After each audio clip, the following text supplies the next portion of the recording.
Have you ever done everything right with money? Followed every rule, skipped every impulse buy, and still felt a quiet knot in your stomach that never quite loosens? You save, you budget, you avoid debt, yet the sense of security you were promised never really arrives. Here's the paradox. The more responsible you become with money, you plished.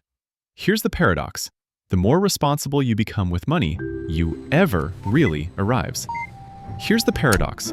The more responsible you become with money, you ever really arrives. Here's the paradox. The more responsible you become with money, you ever really arrives. Here's the paradox. The more responsible you become with money, you ever really arrives. Here's the paradox. Caution equals maturity. Restraint equals wisdom. And compared to reckless spending, you look like the hero of the story. But watch how this plays out over time. Years pass. Your savings grow slowly, safely, predictably. Meanwhile, opportunities slip by because they felt too risky. A career move, an investment, a chance that required discomfort. The cost isn't obvious on a spreadsheet, but it's real. Picture money sitting still, like water trapped behind a dam, calm on the surface, but never flowing anywhere useful. By the end, the biggest expense isn't loss, it's unrealized growth. So today, we're pulling apart with money and what it might quietly be taking from you. The familiar pain. You do everything right, yet never feel secure. You pay your bills on time, track every dollar, and avoid the mistakes everyone warned you about. From the outside, your finances look calm, organized, almost admirable. Friends call you disciplined. Older relatives nod with approval. This is what being responsible is supposed to feel like. But internally, there's a low-grade tension that never leaves. You check your account balances more often than you admit. You hesitate before spending, even on things you've already budgeted for. The numbers say you're okay, yet your body doesn't believe it. It's like locking every door in your house, installing the alarm system, then lying awake anyway. Not because something is wrong, but because something might be.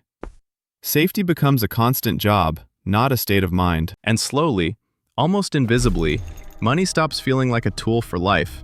It turns into something you guard, monitor, and worry over.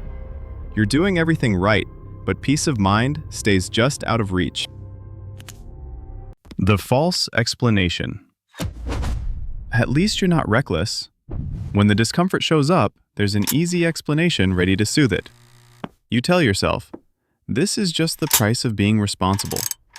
Better anxious than broke, better cautious than careless. Compared to people drowning in debt or chasing the next shiny thing, you're clearly winning. That comparison becomes a shield. Any doubt gets brushed aside with logic. You're not overspending. You're not gambling your future. You're not making stupid mistakes.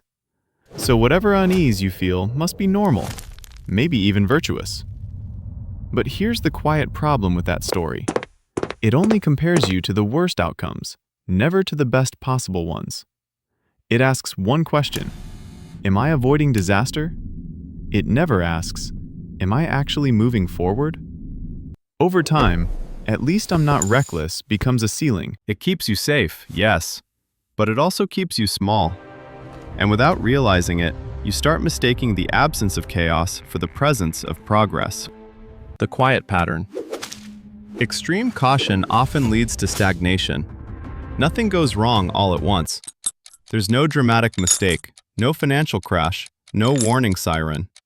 Instead, life settles into a steady rhythm.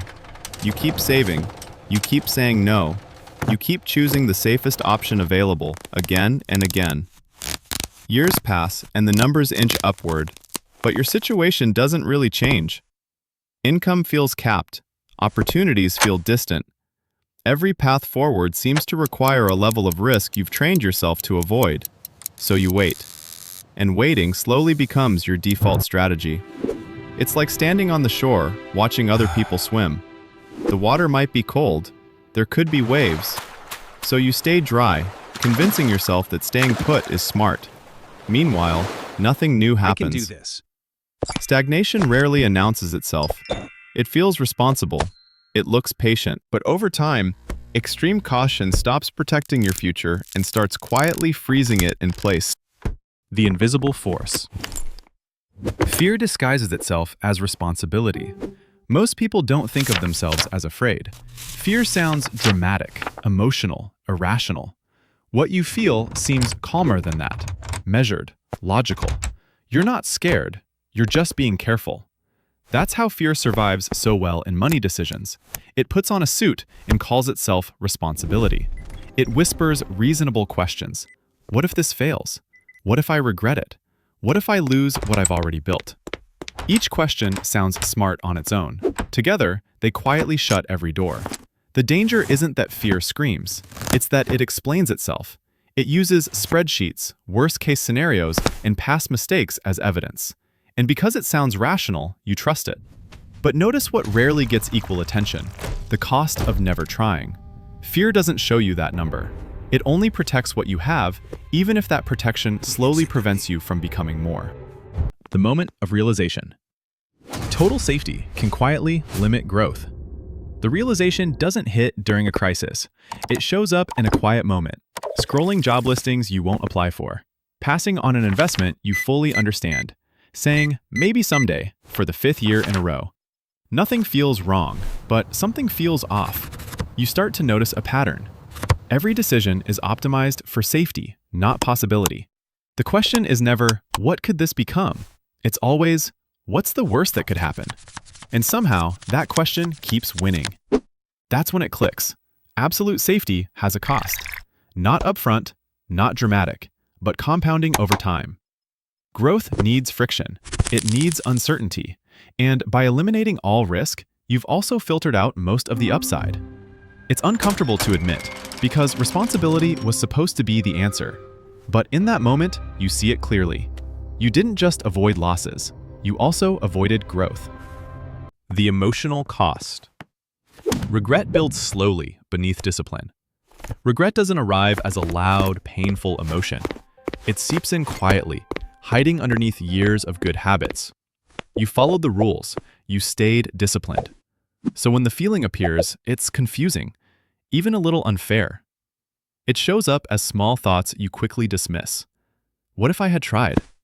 What if I had said yes just once? You tell yourself it's pointless to think that way. The past is the past. Responsibility means moving on. But emotions don't disappear just because they're inconvenient. They accumulate. Every missed opportunity adds a little weight. Not enough to notice day to day, but enough to feel years later. Eventually, discipline starts to feel heavy instead of empowering. What once felt like control begins to feel like confinement. And the hardest part isn't the money you didn't lose, it's the life you never quite let yourself explore. The subtle shift. Learn the difference between protection and paralysis.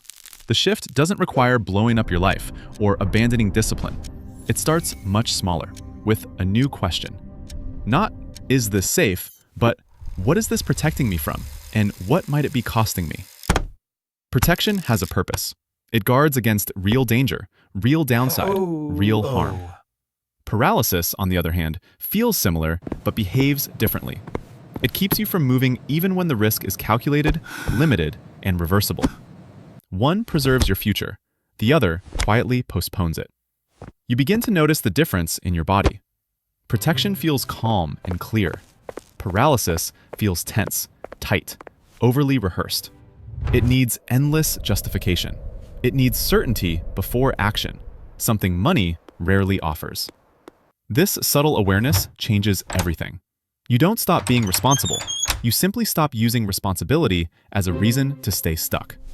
And for the first time in a long while, forward motion feels possible again. The new standard. Money should create options, not just prevent mistakes. At some point, the goal quietly changes. Money stops being only about defense, avoiding debt, avoiding loss, avoiding regret. Instead, it becomes about flexibility, about choices, about the ability to say yes when something meaningful appears. Under this new standard, responsibility isn't measured by how little you risk. It's measured by how intentionally you use your resources. Saving still matters. Discipline still matters. but they exist to support action, not replace it. Options are what money is really for. Time to step away from a bad job, capital to test an idea, cushion to recover if something doesn't work. When money only prevents mistakes, it shrinks your world. When it creates options, it expands it. This is where responsibility grows up, not into recklessness, but into purpose. Money becomes less about fear management and more about designing a life that can actually move. The open ending. What are you protecting? And at what cost?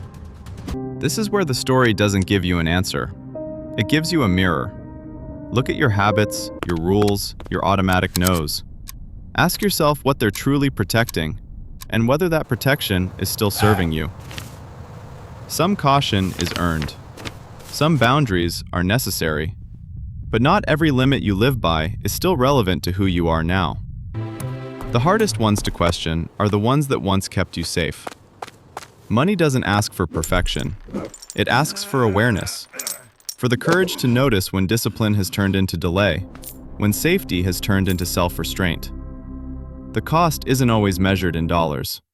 Sometimes it's measured in roads not taken.